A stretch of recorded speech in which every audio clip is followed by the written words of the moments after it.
Creature, level 12 upgrade. It's always been planned from the very beginning that Creature was going to get a Castle motor in ESC. I just didn't want to go with it because it wasn't waterproof, but with the Sv3, aka Sidewinder 3, it is waterproof, which is simply awesome because that pretty much eliminates the reason why I should not get one of these. Now there's been a lot of people who've warned me about Castle's ESCs running really hot. That's why I ended up going with the 4600 motor. So it's going to have more torque, less high speed, but it's not going to be all too much different since a Millennium motor is 3500 kV and this is 4600. So it's going to have around the same amount of torque, a little bit more high speed, but it really just depends on the LiPo that I hook up with it. But either way, I should really just stop talking and open this up. Alright, enough is enough. Let's open this up. And like I mentioned, this was planned from the very get-go to get a Castle ESC and motor for Creature. Not just because the motor is green, and Creature is as well, but I want to go ahead and try things other than, let me see, the Millennium. This would be the motor controller, so ESC, and then there's the motor.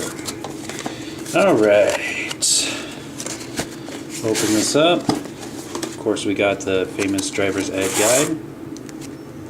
Cool. I don't really see any stickers yet. Of course they could still be in there. We got some screws and a lot of foam. Awesome. Check it out, guys. Wow, that thing is small. Alright, and just like I thought, I'm going to have to go ahead and solder a Traxxas connector on there. But I have some spare ones. And then we have the switch to turn it on and off. Cool. I'm going to have to figure out where to mount that. And wow, very simple, but very nice. On to the motor. Let me see here. There we go. Ooh, more foam. We got the connectors, of course. Ah, that looks nice. Wow, these cables are long.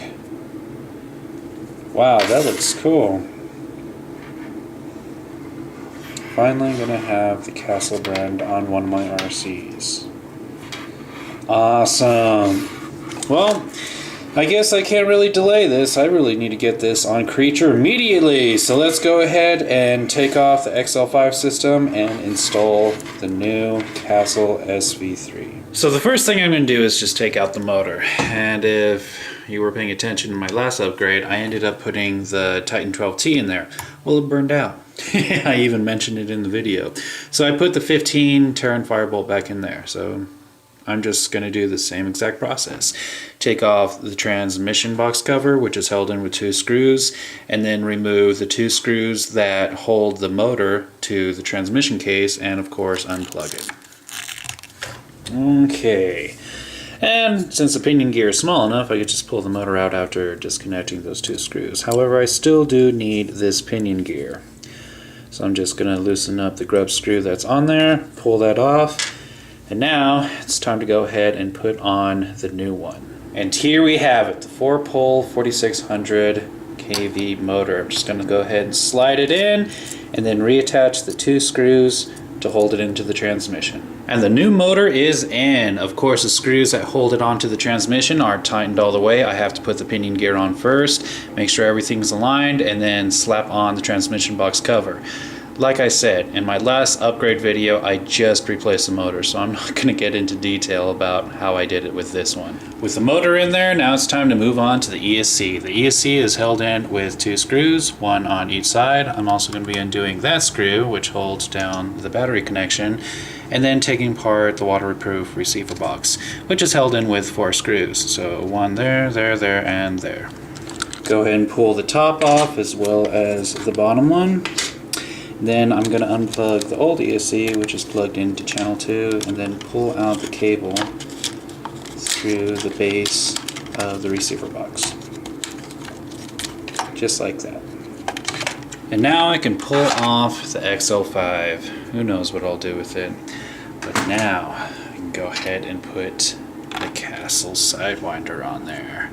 Alright, so I guess you can put it either way. There really isn't any holes for you to mount this on there. You can use double-sided tape. You can also make a bracket for it. For now, I'm just going to go ahead and install it like this, get the cables plugged in, and then I'll figure out how to keep that down.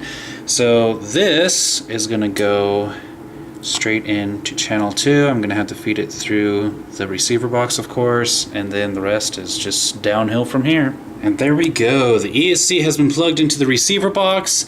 The yellow cable is pretty much the same as the white cable. It's just different colors, so don't try to get it mixed up. You can plug it in the other way, but I do have it plugged in right. Alright, went ahead and attached the lower part of the waterproof receiver box. Now I'm going to reattach this part, and then just go ahead and feed all the cables through the shock tower, and then brace them down using this brace, which is used for the Millennium motor cables, and then I'll be done. And everything has finally been installed, and it looks good. So now I just need to go ahead and program the ESC, that way I can actually drive it around. Okay, now we get to hear a whole bunch of funny little noises and beeps. So I have to hold the trigger all the way down, turn it on. Come on.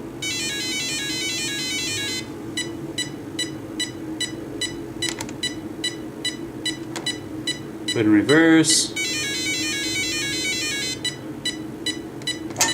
And then neutral. Gosh, that thing is noisy. Oh, shut up. Okay, let's see. Check it out. Forward, and of course, reverse. Here is before with the XL5 ESC and 15-turn Firebolt motor.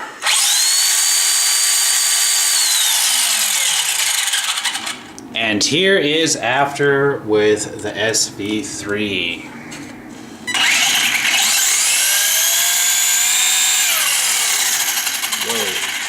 Whoa. That's nice! No more brushed motors for me.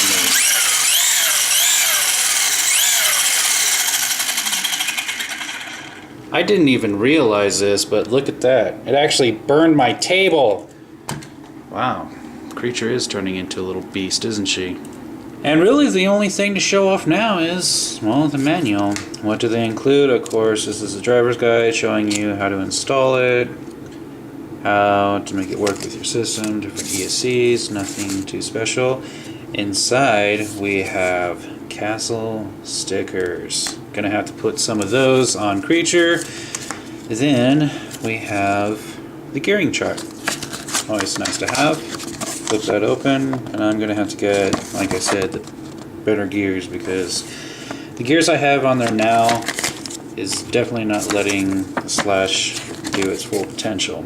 And then we have the quick start guide. Nothing too impressive there. It shows you which batteries you can use with what and all the basic information. But yeah, let's go and have some fun and put some stickers on. And that is it. Creature now has the Sv3, and she is still waterproof. Simply awesome. Now every one of my RCs is brushless. And that was Creature's level 12 upgrade.